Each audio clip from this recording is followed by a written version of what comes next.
Good morning everyone. Now again I am here for to you. तो प्यारे बच्चों, कैसे हैं आप लोग? बहुत अच्छे हैं। आज पुनः एक बार हिंदी की ऑनलाइन क्लास में आप सभी का स्वागत है। और प्यारे बच्चों, आप लोग घर पे स्वस्थ हैं, सुरक्षित हैं और अपने अध्ययन को निरंतर जारी रखे हुए हैं।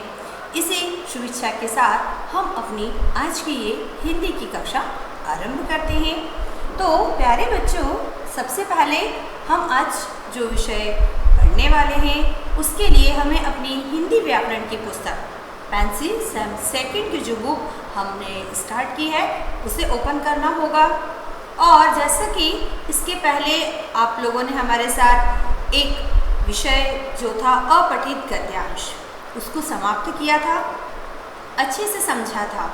तो आज पुनः हम लोग अपनी हिंदी की कक्षा में पुनः एक बार फिर हिंदी व्याकरण का एक और नया विषय कहानी लेखन आरंभ करने वाले हैं। जैसे कि कहानी शब्द सुनते ही आपके मन में बहुत अच्छी सी फीलिंग आती है। ऐसा क्यों होता है?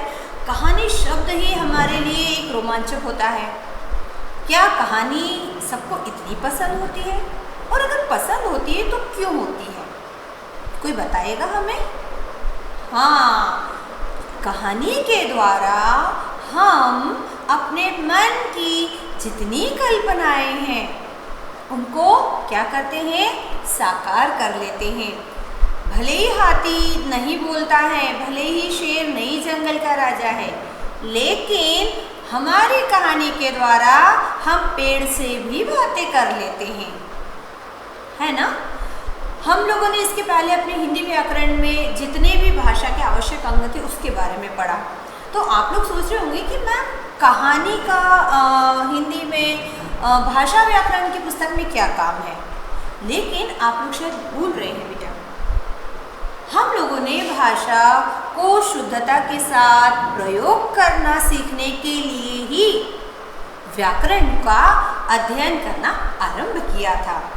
यदि आप चाहते हैं कि आप कोई एक अच्छी सी कहानी किसी से कहें तो उस कहानी को बोलने के लिए उस भाषा का संपूर्ण ज्ञान आपको होना आवश्यक है।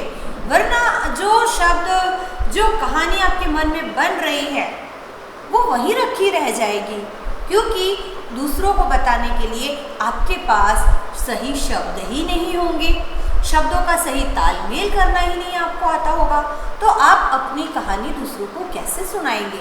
या किसी और ने अगर आपको कहानी कही, अगर आपको भाषा का ज्ञान नहीं है तो आप कभी भी उस कहानी को पूरी तरह से समझ ही नहीं पाएंगे, ना उसका अर्थ समझ पाएंगे। सामने वाले ने मान लीजिए कि आपको अंग्रेजी भाषा का ज्ञान कम है और आपके साथ जो व्यक्ति बैठा है या जो आपको कहानी सुना रहा है उसने इंग्लिश में एक अच्छी प्यारी सी स्टोरी सुनाई, लेकिन अगर आपको इंग्लिश का या अंग्रेजी भाषा का ज्ञान ही नहीं है तो वो कहानी तो आपके पूरे ऊपर से चली जाएगी। भले ही दूसरे जानकार लोगों को उस कहानी में बहुत मज़ा आएगा, वे हंसेंगे, खिलखिलाएंगे, इंटरेस्ट लेंगे, लेकिन आपको जब वो समझ में ही नहीं आ रही तो आप उसका आनंद कैसे लेंगे? अतः किसी भी कहानी को सुनने, समझने और उसका आनंद लेने के लिए वो जिस भाषा में कही जा रही है उसका ज्ञान होना भी आवश्यक होता है। कई बार ऐसा होता है, आप लोग की बुक में भी कुछ स्टोरीज दी होती है ना? अंग्रेजी की जो भाषा में इंग्लिश बुक जो है आपकी टेक्स्ट बुक, उसमें कुछ कहानियाँ होती हैं। मैम आपको as it is English to English explain करती हैं, रीड करके सुनाती हैं। कुछ बच्चों जिनका अंग्रेजी का ज्ञान अच्छा होता है उन्हें तो समझ में आ जाती है, कुछ बच्चों का ज्ञान जब उस भाषा में थोड़ा सा कमज़ोर होता है, अधूरा होता है, तो क्या होता है, उनको वो चीज़ समझ में नहीं आती और वो कोई एक्सप्रेशन ही नहीं दे पाते हैं, उस कहानी से जुड़ी किसी भी बात का वो जवाब भी नहीं दे पाते हैं। फिर मैम क्या करती है, उसको थोड़ा सा आपके समझने के लिए हिंदी में चेंज करती है, कन्वर्ट करती है। और जैसे ही आपको हिंदी में, क्योंकि हिंदी आपकी भाषा है ना, आपको जैसे ही अपनी भाषा में वो कहानी पता चलती है, आपको भी वही आनंद महसूस होता है जो आपके साथियों को पहले हो चुका है। अतः बेटा, कहानी लेखन भी हमारे व्याकरण का, हमारी हिंदी भाषा के व्याकरण का एक छोटा सा पार्ट है। कहानी लेखन क्यों मैम? कहानी तो बोली जाती है ना, सुनी जाती है। लेकिन अगर नानी दादी बहुत दूर हैं, बहुत पहले के लोगों ने जो कहानियाँ बोल दी हैं बच्चों को, वो हम कैसे सुनेंगे? उसके लिए ही कहानी लेखन का जो विषय है, जो विधा है, वो आरंभ हुआ है। कहानी लेखन के द्वारा क्या होता है, आप अगर बोल नहीं पाते हैं तो लिख कर भी आप दूसरों को कहानी सुना सकते हैं। आप दूसरों के लिए लिख कर रख सकते हैं। आज हो सकता है बहुत से बच्चे जिनकी नानी जी या दादी जी नहीं होंगी या उनके घर में बूढ़े व्यक्ति नहीं होंगे, लेकिन अगर उनकी याददाश्त अच्छी है तो उनकी सुनाई हुई कहानी उन्हें याद होगी। लेकिन आपके आगे आने वाली पीढ़ी को आप बिल्कुल एज इट इज़ वो कहानी सुना पाएंगे, आपकी याददाश्त इतनी अच्छी रहेगी, इसकी कोई गारंटी है नहीं। आप लोग लाइब्रेरी में जाते हैं, वहाँ पर बहुत सारी बुक्स होती हैं, सब में डिफरेंट कहानी होती है। वहाँ ना तो कोई सुनाने वाला होता है, ना कोई बोलने वाला, ना कोई पूछने वाला। आप जाते हैं, उस स्टोरी की बुक को खोलते हैं और उसमें से स्टोरी पढ़ लेते हैं और आपको बिल्कुल उतना ही आनंद आता है। अगर वो कहानियाँ उन पुस्तकों में लिखी ही नहीं जाती तो सोचिए आपकी लाइब्रेरी कितनी खाली होती। बस 2-4 जो कहानियाँ हमने किसी से सुनी वही हमारी यादों में रहती। तब हम अपने से आगे वालों को सुनाने के लिए और ढेर सारे न्यू कहानियाँ कहाँ से लेकर आते। अतः कहानी लेखन भी जरूरी होता है ताकि हमारे मन में, आप लोग ने अभी तक दूसरों की लिखी हुई कहानियाँ पढ़ी और सुनी हैं, उन सबको ध्यान में रखकर आपके मन में भी कुछ कल्पनाएं आती होंगी। अब आपकी उस कहानी को आप ज़्यादा से ज़्यादा लोगों तक पहुँचाएं, अधिक से अधिक लोग आपकी उस कहानी को जाने। उसका सबसे अच्छा माध्यम क्या होता है? कहानी लेखन। आप अपनी कहानी अगर बोलते हैं बेटा, 2 लोग 4 लोग जो वहाँ बैठे सिर्फ वो लोग सुनते हैं, लेकिन यदि आप कहानी लिखते हैं वो 1 से 2, 2 से 4, 4 से 8 लोगों में फैलती जाती है। क्यों? उसके लिए आपको बार बार बोलना नहीं पड़ रहा है। जहाँ आप नहीं भी होते ना, वहाँ आपकी वो लिखी हुई कहानी पहुँच जाती है और उनको पता चल जाती है। साथ ही ये भी पता चल जाता है कि इसको किसने लिखा है। कहानी लेखन अगर हमें सबसे ज़्यादा काम कहाँ देती है, जब हमें बहुत ज़्यादा संख्या में लोगों को कोई कहानी कहनी होती है, कोई बात समझानी होती है। नॉर्मली 90% स्टोरीज जो होती है बेटा, वो किसी न किसी शिक्षा से भरी हुई होती है, उसमें कुछ न कुछ मोरल होता ही है। बचपन में तो छोड़िए, बहुत सालों पहले भी जब कहानी बोलने का रिवाज चालू हुआ था तो उसका एक जो था उद्देश्य यही था कि बच्चों में या आपके आसपास जो लोग हैं उन तक अपने मन की बात या किसी अच्छी बात को, अच्छे गुण को फैलाने के लिए, समझाने के लिए सबसे सरल माध्यम होता था कहानी। आप यदि कहानी के माध्यम से किसी को कोई बात समझाएंगे, बच्चे को यदि आप बताएंगे तो उसको वो चीज़ जल्दी समझ में आती है। नॉर्मली हम बच्चों को कहते हैं चोरी करना बुरी बात है, चोरी करना बुरी बात है, चोरी नहीं करना चाहिए, सुनते हैं भूल जाते हैं। लेकिन यदि हम कहानी के माध्यम से वही बात उन्हें कहें, आप लोगों को याद है हम लोगों ने इसके पिछले वाली जब कक्षा थी क्लास 3 में, हमने कहानी पढ़ी थी मदर टेरेसा की। उसमें एक छोटा सा वाक्य हमने पढ़ा था। उनके भाई को शायद मिठाई चोरी करके खाने का शौक था, लेकिन मदर टेरेसा वैसी नहीं थी, है ना, और वे कभी भी उनका साथ नहीं देती थी। फिर एक दिन उनकी मम्मी ने उनको समझाया सभी को कि ये इस तरह से आदत जो है वो धीरे धीरे क्या होती है, बढ़ती जाती है और फिर बाद में हमें नुकसान देती है। तो उस कहानी को पढ़कर हम लोगों ने क्या सीखा था कि अगर वो एक छोटी बच्ची जो हमारी उम्र की है, वो यदि अपनी निर्णय क्षमता तेज कर ले, अपनी इच्छा शक्ति दृढ़ कर ले और किसी भी बुरे गुण को अपनाने से अपने आप को रोक ले, तो हम भी कर सकते हैं। आज हम उनका नाम बड़े इज्जत के साथ में, आदर के साथ में लेते हैं, तो हम भी तो अपने अच्छे गुणों को बढ़ाकर उनके जितने महान बन सकते हैं। यदि आपको हम सीधे शब्दों में कहते हैं कि आप ऐसा नहीं करो तो शायद आपको समझ में नहीं आता, लेकिन कहानियाँ कई बार हमारे लिए उदाहरण भी होती हैं। और यदि हमें बहुत सारे लोगों को एक ही बात बहुत प्यार से समझानी हो, तब भी कहानी लेखन की जो कला होती है वो हमको बहुत मददगार होती है, सहायक होती है। तो आज हम ये सीखेंगे कि कहानी लेखन कैसे किया जाता है। कहानी बोलना बहुत आसान है, सुनना उससे भी ज़्यादा आसान है, लेकिन कहानी लिखना बहुत मुश्किल है अगर आपको भाषा का पूरा ज्ञान नहीं है। और हम लोगों ने भाषा के लगभग सभी विषय या सभी आवश्यक अंग पढ़ लिए हैं, तो मुझे उम्मीद है कि आप लोग भी छोटी मोटी कहानी तो बना ही सकते हैं।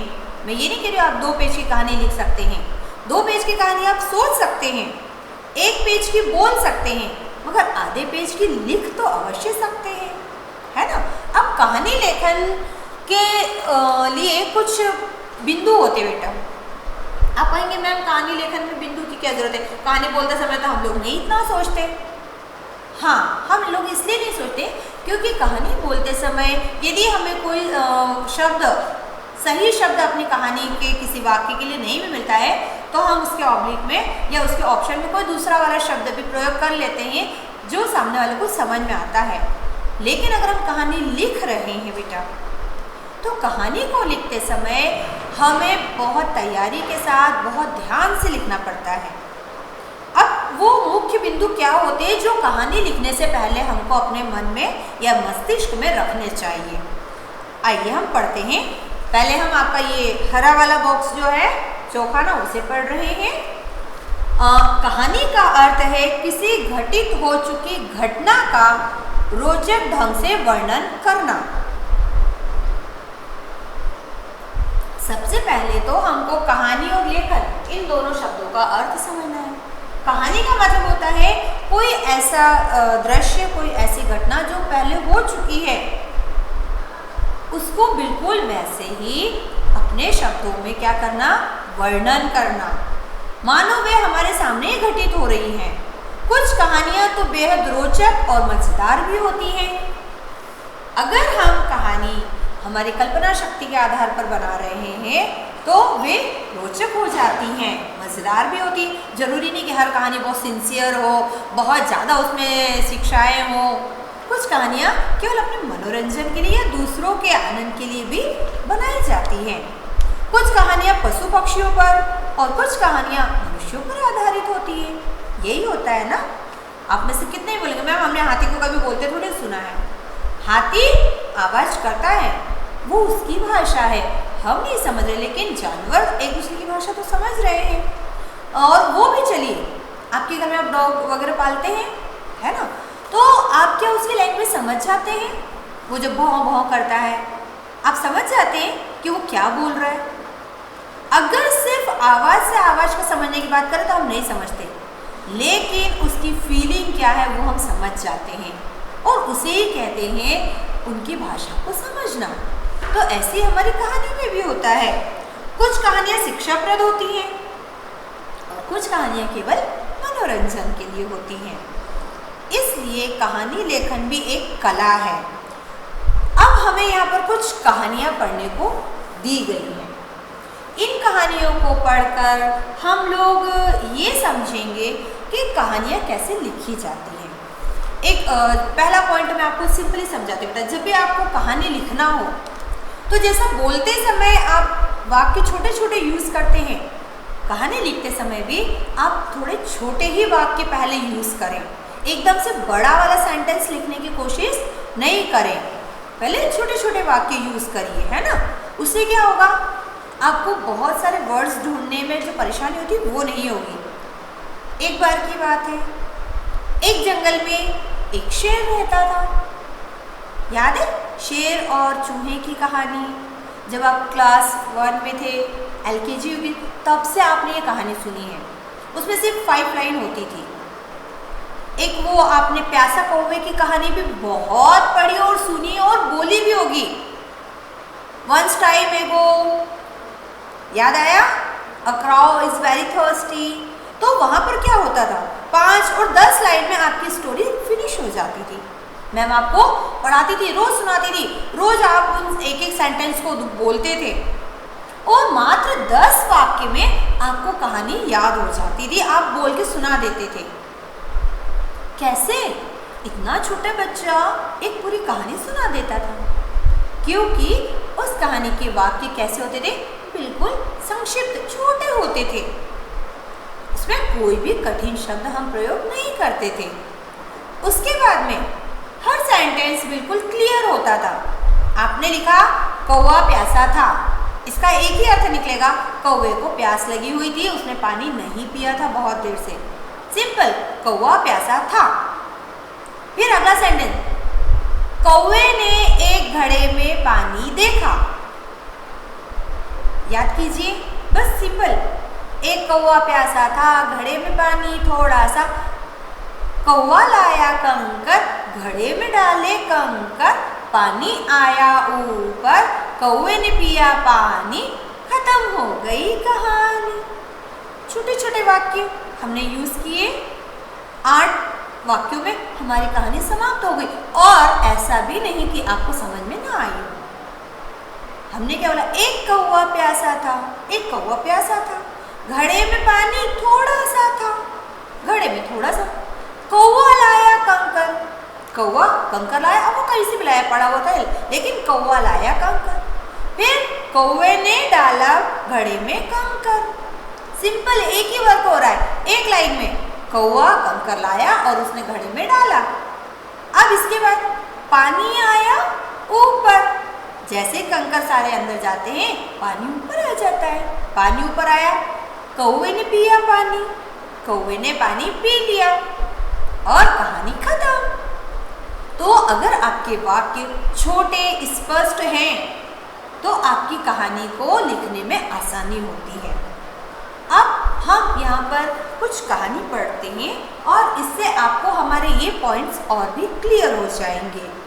फिर आप भी अपने मन की कहानी को लिख पाएंगे। ठीक है?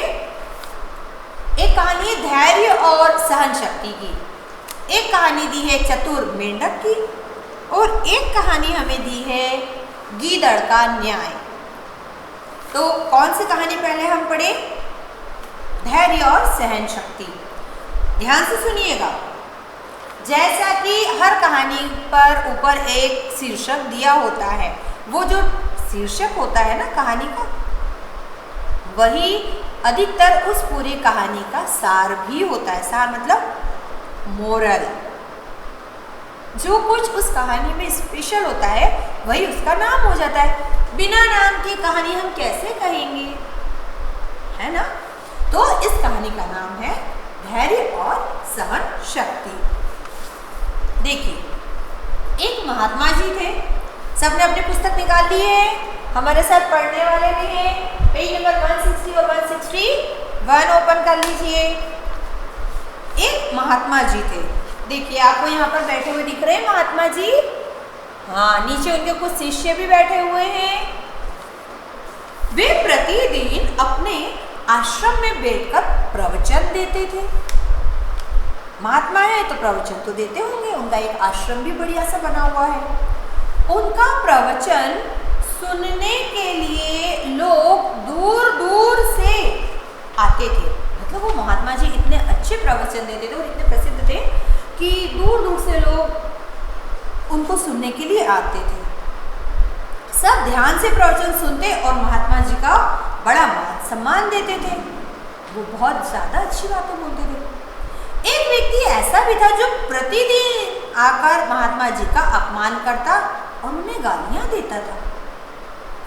महात्मा संत तो वैसे ही बहुत आदर के योग्य होते हैं, उनके बारे में तो हम बुरा बोल ही नहीं सकते। लेकिन एक व्यक्ति की आदत थी, वो रोज उनके प्रवचन सुनने के लिए आता, लेकिन सुनता नहीं था, उल्टा आकर उनको गालियां देता, उनको अपशब्द कहता, उनको अपमानित करता था। महात्मा जी हमेशा शांत मुद्रा में बैठे रहते, कभी कुछ न कहते। जो लोग महात्मा जी का सम्मान करते थे, उन्हें इस व्यक्ति द्वारा महात्मा जी का अपमान करना बहुत बुरा लगता था। एक महात्मा जी रोज प्रवचन देते हैं, लोग प्रवचन सुनने आते हैं। एक व्यक्ति रोज आता और उनका अपमान करता, उनके शिष्यों को ये अच्छा नहीं लगता था। एक दिन उनके भक्तों को बड़ा गुस्सा आया। रोज रोज रोज कोई आएगा बाहर से और हमारे गुरु का अपमान करके चला जाएगा। शिष्यों को क्रोध आया।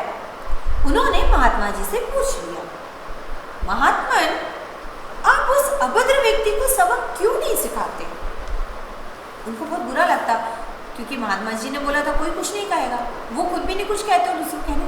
तो उन्होंने कहा कि आप ऐसा क्यों करते? वो व्यक्ति रोज आपको अपमानित करता है, तो आप उसको कुछ क्यों नहीं कहते? कम से कम बोलिए तो, पलट के जवाब तो दीजिए। ये सुनकर महात्मा जी हंसे और फिर भक्तों को समझाते हुए क्या बोले हैं, देखिए जरा पुस्तक में।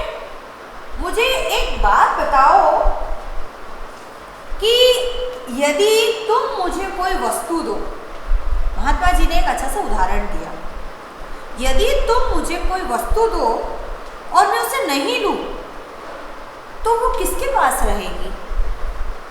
ये तो बड़ा अजीब सा सवाल हो गया। सीधी सी बात है, मैं आपको कोई वस्तु दूं, आप लो ही नहीं, मना कर दो या आप उसको हाथ में लो ही नहीं, तो वो चीज़ किसके पास रहेगी? हमारे पास एक भक्त ने झट से उत्तर दिया। कोई नॉर्मल छोटा बच्चा भी, कोई इंसान भी फटाक से बता ही देगा, अगर किसी ने हमको दी और हमने ली नहीं, तो वो चीज़ किसके पास है? आपके पास रह जाएगी, है ना? ठीक उसी प्रकार वह गालियां मुझे देता है। वो जो व्यक्ति आता है वो मुझे गालियां देता है, लेकिन मैं उनको स्वीकार नहीं करता हूँ। वो देता भले ही, पर मैं तो नहीं ले रहा हूँ। इससे वो गालियां जो हैं उसके पास ही रह जाती हैं। तो मेरा अपमान कहाँ हुआ? कितनी बड़ी बात कही। अगर मैं आपको कोई चीज़ दूँ और आप लो ही नहीं, तो वो चीज़ तो मेरे हाथ ही में रह गई ना। ठीक वैसे ही वो व्यक्ति आता है, मुझे गालियाँ देता है, लेकिन मैं नहीं लेता हूँ, तो वो गालियाँ तो उसी के पास रह गई, और जो चीज़ उसके पास है मैंने ली नहीं, तो मेरा अपमान कहाँ से हुआ? महात्मा जी की इस बात से उनके भक्तों को एक अनमोल ज्ञान की प्राप्ति हुई। महात्मा जी ने कुछ भी नहीं कहा, एक छोटी सी साधारण सी बात कही, और उनके भक्तों को भी हमेशा के लिए एक अनमोल ज्ञान प्राप्त हो गया। सॉरी बेटा,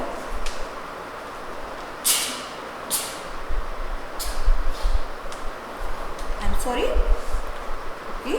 तो हमने इस कहानी में ये समझा कि हमें हमेशा अपने कर्म अच्छे रखने चाहिए। एक छोटी सी कहावत है बेटा कि दूसरों को बुरा बनने से हम नहीं रोक सकते। मैंने कई बार ये बात सुनी है, लोग ये है वो है, दूसरों को हम बुरा बनने से नहीं रोक सकते, लेकिन हम अच्छे बने रहें, इसके लिए तो हमें किसी ने नहीं रोका। आप किसी और व्यक्ति को सुधारने की कोशिश करते हैं, दूसरों में बुराइयां देखते हैं, उन पर हमारा कोई जोर नहीं है, लेकिन हम अपने आप को सुधार लें, अपने अंदर कोई बुराई न रखें, ये तो हम कर सकते हैं। और यही बात हमको यहाँ पर महात्मा जी की इस कहानी में पढ़ने को मिली। और भी सरल शब्दों में आप चाहे तो अपनी कहानी कह सकते हैं। कैसे? देखिए, आपको एक सेकंड वाली स्टोरी दी है मेंढक के बारे में। छोटे छोटे वाक्य पढ़ती हूँ। एक दिन एक बाघ को रास्ते में एक मेंढक मिल गया। एक बाघ को रास्ते में मेंढक मिला। बाघ ने मेंढक को खाना चाहा। मेंढक था चतुर, हंसकर बोला, मैं तो यहाँ का राजा हूँ, तुम मुझे कैसे खा सकते हो? मेंढक देखो कितना चतुर है, इतना बड़ा बाघ उसको खाने आ रहा है और वो क्या बोलता है, मैं यहाँ का राजा हूँ, तुम मुझे कैसे खा सकते हो? बाघ को मेंढक की बात पर भरोसा नहीं हुआ। Small sentence. उसने कहा, नहीं, ऐसा नहीं हो सकता। छोटा सा वाक्य में फिनिश कर दिया। बोल नहीं। इस पर मेंढक ने क्या कहा, तुम्हें विश्वास नहीं है तो मुझसे मुकाबला करके देख लो।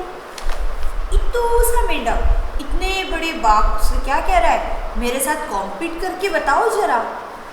अब देखिए क्या होता है, कैसा मुकाबला। बाघ गुस्से में आ गया, इतू सा मेंढक है और मुझसे मुकाबला करना चाहता है। तुम छोटे से जीव हो, हमसे किस बात का मुकाबला करोगे? मैं जंगल में इतना बड़ा रहने वाला। शेर के बाद मेरा नंबर आता है सबसे ताकत में। मेंढक ने क्या कहा? लंबी छलांग लगाने का मुकाबला। मेंढक भी कम नहीं था, हे इतना सा दिमाग कितना चल रहा है। उन्होंने कहा क्यों नहीं हो सकता? क्या तुम बहुत बड़े हो और मैं छोटा सा हूं, तो क्या हमारे बीच में कंपटीशन नहीं हो सकता? बहुत सारी चीजें हैं। बाघ ने कहा छलांग लगाने का, छलांग लगाने में तो मैं पूरे जंगल में सबसे तेज हूँ। बाघ ने सहमति प्रकट की और एक नाले के किनारे, पानी का जो छोटा सा नाला होता है ना, वहां पर वो लोग किनारे पर गए और छलांग मारने की तैयारी करने लगे। अब क्या हुआ? तभी मेंढक ने चुपके से उसकी पूंछ का जो सिरा था, लास्ट वाला हिस्सा, मुंह में दबा लिया, क्योंकि यहां से लेकर नाले तक वो उसके सामने छलांग नहीं लगा सकता, वरना वो पकड़ लेता। तो कितना चतुर है बाघ, तो तैयार हो गया बिल्कुल पैर जमा के, ये नाले से उधर छलांग लगाना अपन दोनों के बीच में तय हुआ है, तो चलो मैं रेडी हूं। आगे लग गया। उसने सोचा ये तो वैसे पीछे रह जाएगा। मेंढक पीछे से गया, उसकी पूंछ के आखिरी सिरे को उसने मुंह में दबा लिया। बाघ एक ही छलांग में नाला पार गया। पार करके अब क्या हुआ? उसके साथ मेंढक भी छलांग मारकर नाला पार कर गया। इस तरह मेंढक अपनी चतुरता से बाघ के साथ नाला पार कर लिया, जिससे बाघ और मेंढक मुकाबले में बराबर हो गए। अब चूंकि आपका दुश्मन होशियारी में आपके बराबर हो गया, तो बाघ को मेंढक को खाने का विचार छोड़ना पड़ा। इतने से मेंढक ने बुद्धिमानी करके क्या किया? अपना रास्ता क्लियर कर लिया। वो जाता था कि ऐसे तो मैं हार जाऊंगा, ये मुझसे ज्यादा तेज छलांग लगाता है। उसने क्या करा? उसकी पूंछ ही पकड़ ली। तू जितना कूदेगा उतना मैं भी कूदूंगा, बराबरी पे रहेंगे, ना कोई हारेगा ना कोई जीतेगा। लेकिन तुमको मैंने कॉम्पीट किया है, तो ये बात तो तुमको मानना पड़ेगी। तो हमें इतनी छोटी कहानी से भी क्या शिक्षा मिलती है कि हमको विपत्ति के समय घबराना नहीं चाहिए। कितनी बड़ी परेशानी हो, हमें क्या करना चाहिए? उसके बारे में अच्छे से सोचना चाहिए, विचार करना चाहिए और फिर अपना काम करना चाहिए। आपको इसमें बेटा देखिए एक और स्टोरी दी है, गीदड़ का न्याय। गीदड़ का न्याय जो है वह बहुत ही सरल स्टोरी है। आप लोगों में से बहुत से ने सुनी होगी कि एक शेर शिकारियों के पिंजरे में बंद हो गया था। जो भी वहां से गुजरता, शेर उसको पिंजरा खोलने को कहता। शेर तो शेर ठहरा, लेकिन किसी ने उसका पिंजरा नहीं खोला। तभी क्या हुआ? एक आदमी उधर से गुजर रहा था। देखो आपकी पुस्तक में दिए, हाँ है ना। अब शेर ने उससे भी पिंजरा खोलने की प्रार्थना की, लेकिन आदमी जो था वो शेर से बहुत डरा हुआ था कि शेर बाहर निकलेगा तो उसको खा जाएगा। उसने कहा नहीं, मैं तुम्हें बाहर नहीं निकालूंगा, तुम शेर हो भाई, बाहर निकल के मुझे खा गए तो शेर ने उसे वचन दिया कि वो उसे नहीं खाएगा। शेर ने उसको प्रॉमिस किया कि तुम मुझे बाहर निकाल दो, मैं तुम्हें नहीं खाऊंगा। आदमी ने शेर की बात पर विश्वास करके उसका पिंजरा खोल दिया। अब चूंकि शेर पिंजरे में बहुत दिन से बंद था तो भूखा था। बाहर आते ही उसने आदमी को खाने की इच्छा प्रकट की। मैं तो तुझे खाऊंगा। अरे भाई तुमने बोला था तुम मुझे नहीं खाओगे, प्रॉमिस किया था। तो प्रॉमिस किया था तो मैं क्या करूं? मैं भूखा हूँ और भूखा जो होता है वो कुछ भी कर सकता है। मैं तो शेर हूँ और मेरी आदत है, मेरे को भूख लगती है तो मैं कुछ भी खा सकता हूँ। प्रकृति ने, भगवान ने मुझे ये बोला हुआ है। आदमी तो बेचारा परेशान हो गया, मैंने तो गलती कर दी उसको बाहर निकाल के। आदमी ने 3 निर्णायकों द्वारा फैसला कराने की बात कही। उन्होंने कहा नहीं नहीं नहीं, ऐसे तुम नहीं खा सकते, तुमने वचन दिया था, तुमको बात, हाँ तो ठीक है अपन किसी से फैसला करा। अगर उन्हें 3 लोगों ने बोला कि हाँ तुम सही और मैं गलत हूँ तो तुम मुझे खा जाना, यदि वे फैसला कर दे तो मुझे मान्य है। अब इतने में क्या, उधर से बेल आया, गीदड़ आया और घोड़ा। उनको ने बोला अरे प्लीज आप यहाँ से जाओ मत, पहले हमारा फैसला कर दो। बेल और घोड़े ने शेर के पक्ष में निर्णय दिया। 3 थे, बेल दिखा, गीदड़ भी दिखा और घोड़ा। तीनों को ने बात कही तो बेल ने क्या कहा? हाँ शेर सही बोल रहा है, जानवर भूखा हो तो वो किसी को भी खा सकता है, फिर वहां पर कोई प्रॉमिस काम नहीं देता। घोड़े ने भी क्या बोला, हाँ हाँ मेरा मालिक भी तो मेरे ऊपर कहाँ रहम करता है, काम करता है तो मुझे लगा लेता है, तो शेर तो भूखा है तो वो खा सकता है। अब 3 में से 2 वोट आदमी के अगेंस्ट में चले गए। तो गीदड़ से पूछा, भैया तुम भी बता दो, हो तो तुम भी जानवरी जाति के हो सकता है, तुम भी इसके पक्ष में निर्णय दो। जब गीदड़ की बारी आई तो उसने क्या कहा, मैं निर्णय तो दूंगा पर मैं देखना चाहता हूं कि शेर पिंजरे में बंद कैसे था। अरे शेर पिंजरे में बंद था? नहीं, मैं नहीं मानता कैसे बंद था। ठीक है, शेर गीदड़ को दिखाने के लिए फिर से पिंजरे में चला गया। इतने में गीदड़ ने इशारा करा और आदमी ने तुरंत पिंजरे का दरवाजा बंद कर दिया। गीदड़ ने शेर से कहा, अब तुम यहीं आराम से रहो। आदमी ने गीदड़ को धन्यवाद दिया और अपने घर वापस आ गया। अब आप सोच रहे होंगे, वो दूसरे जो जानवर थे वो भी तो उसके पक्ष में थे, वो भी तो चाहते थे उसको निकाल, लेकिन वो भी जानते थे, अभी थोड़ी देर पहले उन्होंने कहा था कि शेर अगर भूखा है तो वो किसी को भी खा सकता है।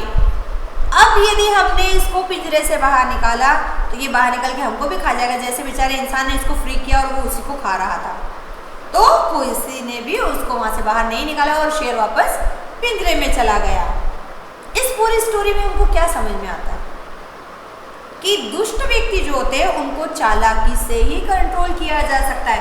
हर जगह भलाई काम नहीं देती है, कभी कभी थोड़ी चालाकी भी करना पड़ती है, स्पेशली अगर सामने वाला व्यक्ति वैसा ही हो। प्रेम से अगर कहते तो शेर मानता नहीं, वो चाहता तो वहाँ से आज़ाद होकर चले जाता और फिर और कुछ शिकार करके खा सकता था, पर उसने तो उसकी हेल्प करने वालों को ही खाना शुरू कर दिया था बेचारा। तो फिर आदमी क्या करता, यही होता। तो हमने ये देखा कि अपने मन की छोटी छोटी विचारधारा को, छोटी छोटी कल्पनाओं को आप स्टोरी में चेंज कर सकते हैं। आप पहले छोटी कहानी लिखना सीखिए। आपको देखिए बेटा, यहाँ पर 3 पिक्चर दिए हैं। इन चित्रों को देखकर आपको एक बहुत छोटी सी कहानी लिखना है। पहले चित्र में देखो, कौवा है, उसके मुंह में रोटी है और नीचे लोमड़ी है। फिर क्या हुआ, कौवा और लोमड़ी भाग गई। अब तीसरे चित्र में क्या हुआ, कौवे के मुंह से रोटी गिर रही है और लोमड़ी वापस से आ गई है। इन चित्रों को देखकर आपके मन में क्या कहानी बनती है वो आप हमें लिखकर दिखाएंगे या आप अपनी वॉइस क्लिप में सुना सकते हैं। हम आराम से सुनेंगे और फिर भी कोई परेशानी आती है तो आप सीधा हमसे कांटेक्ट कर सकते हैं। तो प्यारे बच्चों, उम्मीद करती हूँ आज की इस कहानी लेखन को आपने एंजॉय किया होगा और आपके अंदर कहानी बनाने की, कहानी बुनने की जो क्षमता है उसको लेखन द्वारा एक और नए पड़ाव पर आप लेकर जाएंगे। तो आज हम यहीं पर आपसे विदा लेते हैं। अगली कक्षा में हम फिर मिलेंगे एक नए विषय के साथ। तब तक अपना अध्ययन निरंतर जारी रखिए और किसी भी परेशानी पर हमें याद कीजिए। Thank you, bye bye.